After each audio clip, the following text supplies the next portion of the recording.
Alright guys, Hobby Masters Network here with the first part of rebuilding my Traxxas Stampede. This will not be exactly like the process of your others. Alright guys, I need you to bear with me here for this video because I'm trying something new with my camera angles. Alright, let me go ahead and show you what all I'm going to need for the transmission part.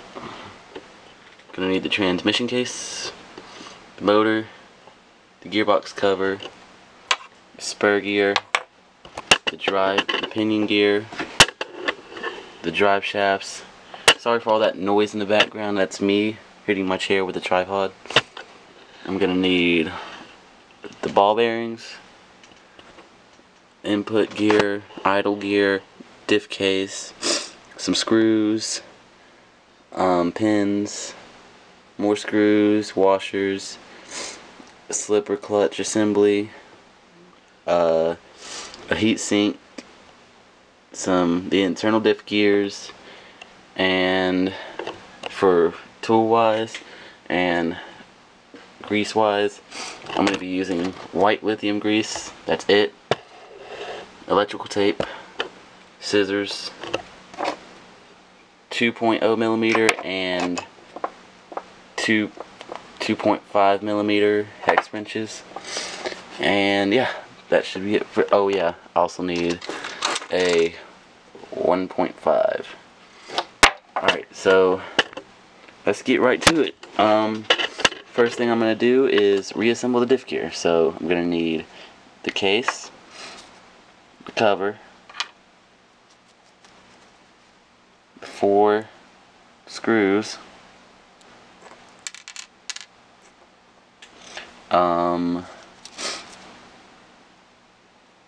the planet gears,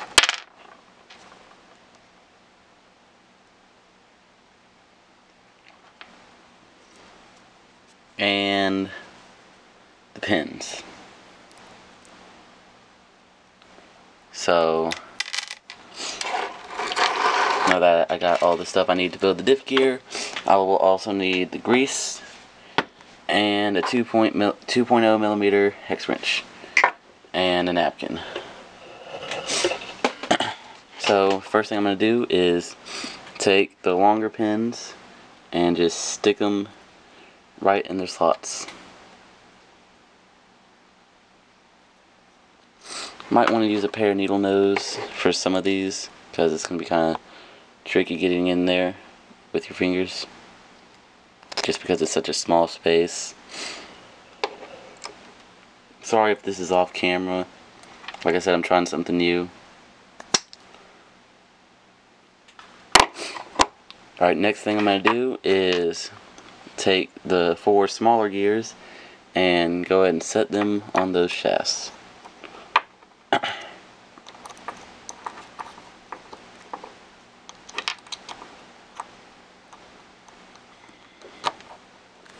Gonna have to kind of wiggle it around to get it to go in between the gear mesh or teeth. Next, I'm gonna get some white lithium grease. Just put a small amount on each gear, and then a little bit in the middle of it. Don't need too much, just a little bit. Let me show you how much I got in there. That's it. It may look like a lot, but trust me, it's not. Then you're gonna take one of the bigger gears with the rod on the end, stick the smaller bar in it, and then put the other end on, and then slip it in until it comes out of the other side, and then kind of turn it until it just finds its place, and then go ahead and give it a quick test. It should turn, this side should turn opposite from this side, and it does, sorta. Next, you're going to take a little bit more grease and then go ahead and just put a dab on the top of each side. And then that's what it should look like. Then you're going to take your cover. Notice that there's two parts that are bigger. That's gonna be going on the gears that are down. There's also 2 notches. I don't know if you can see that on the camera. There's 2 notches that line up with notches on the gear. But you still got to line up the indentions on the case. Alright, now your case is on. You're going to want to screw it in. And to screw it in, you put one here, tighten it down almost all the way. Then one here, tighten it down almost all the way. Then here, almost all the way. Then here, almost all the way. Then go back up to your first one all the way. Second one all the way, third one all the way, and fourth one all the way. So I'm going to go ahead and do that real quick. I'll be right back. Alright, next thing you're going to do after you got all the screws tightened down is give it one more quick test. Sure that it still works. And then you're going to take your napkin and then just go ahead and wipe off the case. Wipe it off really good. And then it should look like that. And we're going to go ahead and set this off to the side because we don't need it right now. Next thing I'm going to do is take the case and then take each half and then take the ball bearings and then put one everywhere it's supposed to go. There's going to be 2 on each side. So one there, and then one there, if I can get it, one there, and one there. So now that we got the ball bearings in, next thing we're going to do is take this bar for the idler gear and go ahead and set that in the hole. Then a washer. Then ball bearing.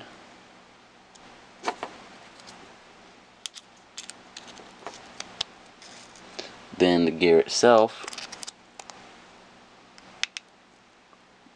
It's going to be kind of difficult because I'm trying to do it on camera, but it might not be difficult for you. Then the other ball bearing.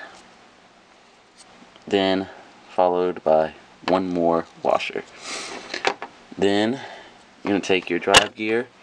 Sorry about that. You're going to take your drive gear, slip it in this top ball bearing, take it all the way through, and then take,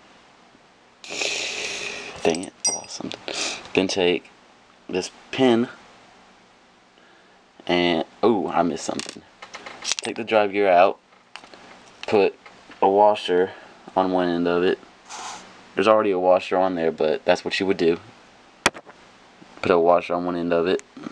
Mine stayed on there. But yeah, put it back in the ball bearing.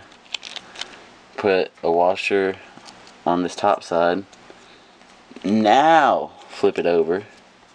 Take this bar and probably can't see it on camera, but there's a little hole. See it? Little hole right there. Gonna take that bar and slip it right in. And then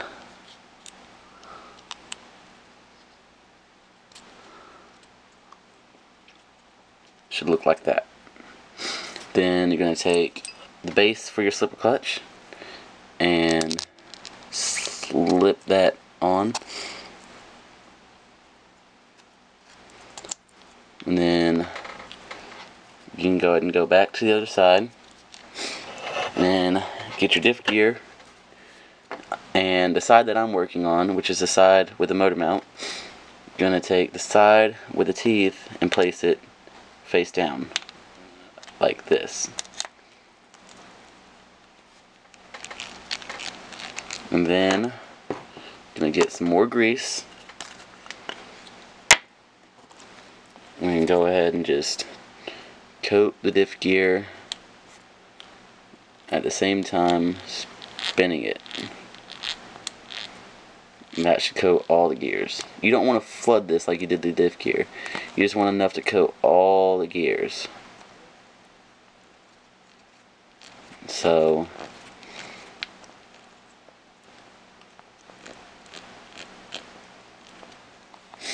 it should look somewhat close to what I'm about to show you. should look somewhat close to that. I put a little bit too much on. I'm just gonna...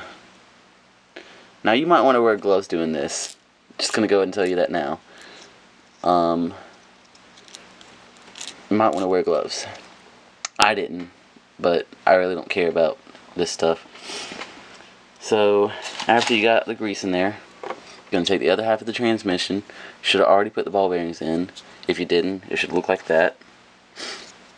You're gonna slip it on, let it line up, and then when it gets on, you shouldn't be able to move it or anything.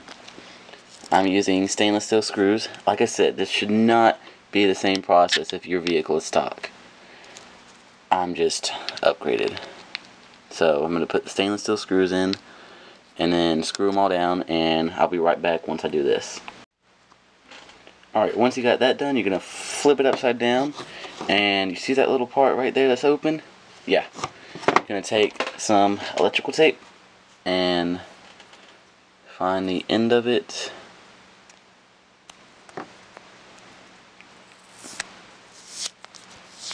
Put off a little piece, probably about maybe an inch and a half long.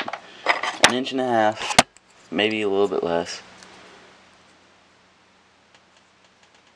Cut it, and then take that piece you just cut and lay it right over that hole. And then you flip the transmission back over, and then now it's time to move on to the clutch. You're gonna take your spur gear and the slipper pads, put the pads in the holes. Take the last ball bearing you have, and then put it right there on the top. Then take the screws and go ahead and tighten down the pads. Now there's no certain pattern with this. You just pretty much just tighten it down. So if I can find it, tighten it down. And I'm not going to skip this part because you can go ahead and skip it, but I can't cheat the whole video. So tighten it down.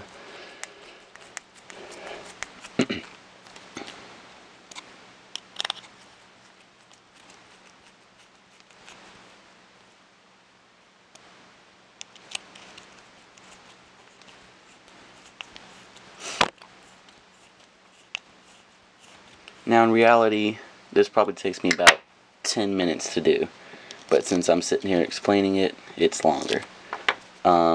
Take this other pad, let it line up with the teeth on the plate, the base, and put it right there, and then take the spur gear you just assembled, slide it over the top, and then your slipper spring and nut. Go ahead and put the spring on, followed by the nut. And some people like to put the drive shafts on. I just hold the spur gear really tight.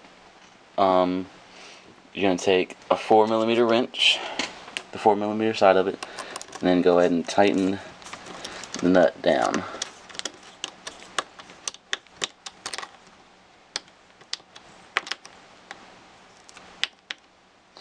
Tighten it all the way, and then loosen it half a turn. That's what Traxxas suggests, and that's what I suggest. I find it works the best. So next thing I'm gonna do is take the drive shafts and then go ahead 1.5mm for the screw.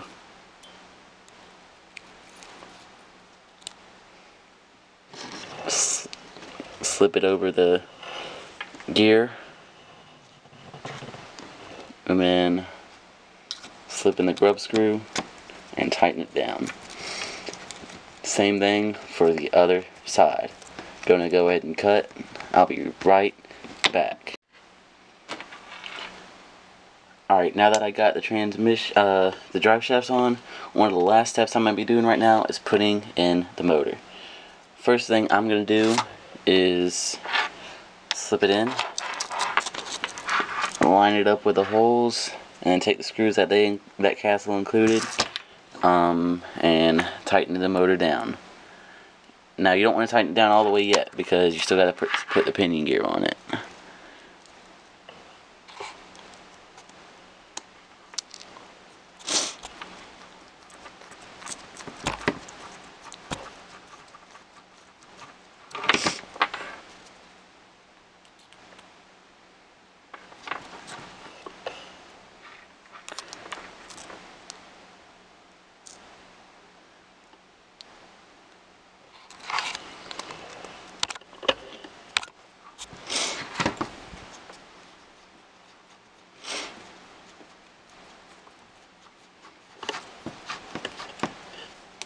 Alright, now that I got the motor in place, I'm going to take this pinion gear, slide it onto the shaft.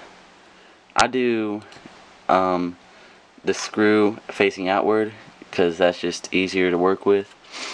Slip it onto the shaft, get it perfectly lined up with the spare gear, or else if you have the small enough pinion gear, which I do, it's going to keep hitting the spare gear.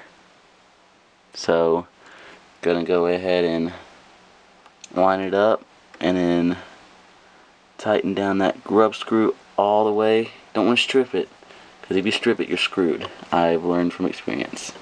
I've had to replace a brushed motor and a pinion gear because I've stripped the pinion gear. Anyway, go ahead and get the proper gear mesh. It shouldn't have any grinding sound. It should just be smooth, which it is, sorta.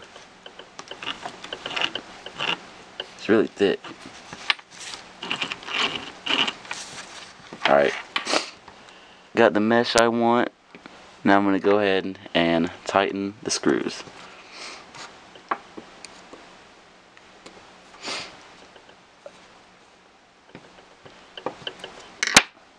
As you can tell, I missed a part. Hopefully I can go ahead and snap this heatsink on. But I was supposed to slip that on earlier.